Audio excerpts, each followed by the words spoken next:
Hey everyone, this is just a quick demo about how to get started with ChatGPT. So we're going to start at the Google search website. I have no idea why Mitch McConnell. Oh, it's a trending search. So that's not me. Um, ChatGPT, let's type that in. And the first link is the link to the ChatGPT OpenAI website. This is the tool we're going to use. We click on it. And before we go ahead and demo how to sign up, I'm just going to look at the terms of use and show you a couple things. The first, I mean, you may want to just skim through all of this before you get started, but I wanted to point out what content is and how it's treated. So essentially, content is the things you put in, you provide as a query. You might um, paste in a table of data, whatever you put in, and whatever you receive from ChatGPT's services.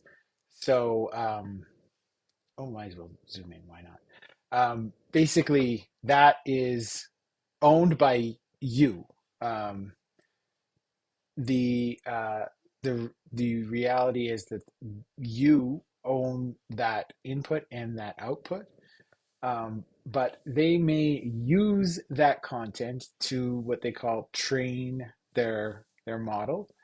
Um, However, you can opt out of letting them use your content, so the input and the output. And I will show you how to do that once you sign up. So there is some information about how they will retain the input, the conversations you have with ChatGPT, even if you opt out for up to 30 days, only to be reviewed for ensuring, like, if there are any issues with um, breaking the law or uh, using the services in a way that is harmful or uh, you know unsafe. So essentially, they keep your content for 30 days in case they have to investigate some accusation of wrongdoing. And so essentially, once that 30 days is over, the things you've put into ChatGPT and the things you've gotten out of ChatGPT are deleted, even if you opt out. If you don't opt out, then the inputs and outputs are used to train the model, and you still own that input and output, but they won't ever use it as something that they will put out into the world. It'll just be used to train their models. Now, I mean, this is I believe this to be, true and legal, and a service that so far seems to be operating ethically. And you can read through more of this information if you feel like you need some more assurances of that. But another way to, protect yourself, protect your privacy, is to, when you create an account. So we're back on the main page here. When you create an account, you click sign up.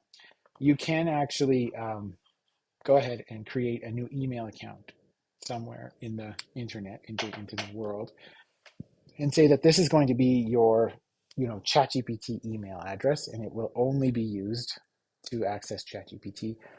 And the only time you will use ChatGPT will be for this course. And so that will isolate any other information about who you are and limit it to whatever information you provide to that email address in order to set up that account.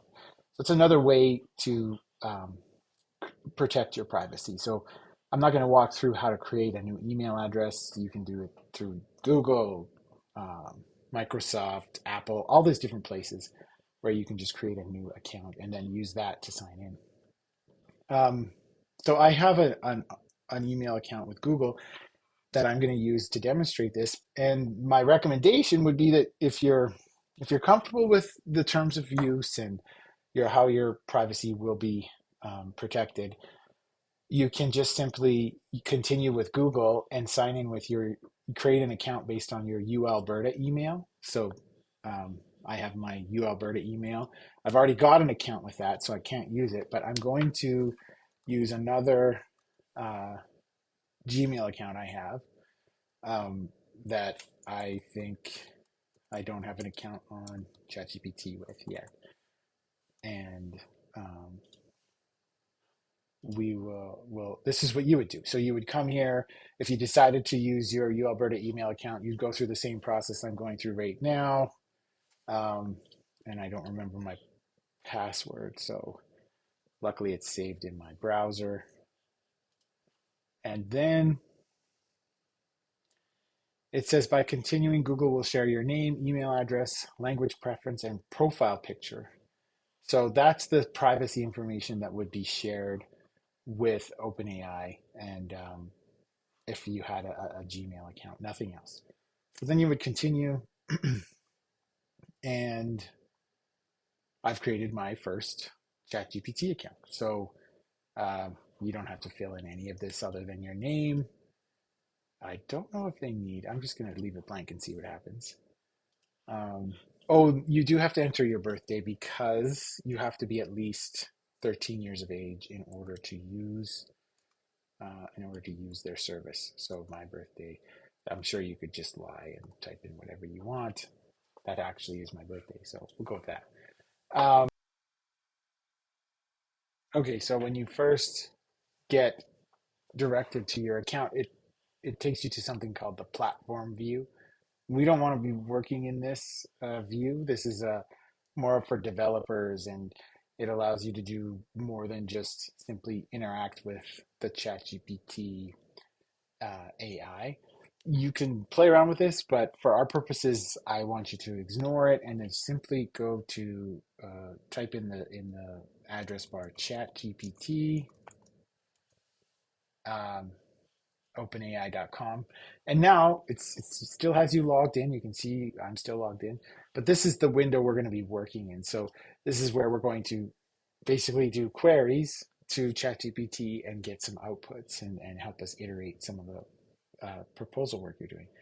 So to opt out of the use of your information to train the model, you go into settings and then you click on data control, and then you would turn this off. Chat history and training is turned off. So when you turn this off, things that you do won't be saved and be able to be accessed.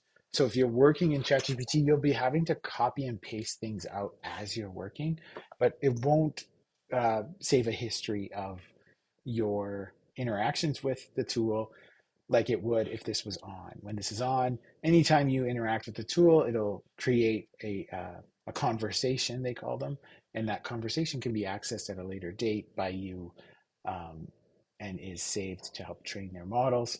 If you turn this off, you won't see it here. The data will be kept for 30 days behind the scenes somewhere, but it's not being used to train their models. It's simply being used as a legal requirement to, for safety reasons. So then you would just close this interface if you choose to turn this off, and you're ready to start using ChatGPT, which that's all we're going to get to in this little demo. I'll have some more information for you for the next part of our work that guides you on what to type in and what to get out and how to use this as we move along. If you have any questions, fire me or an email, and yeah, hope you get some fun out of trying this stuff out.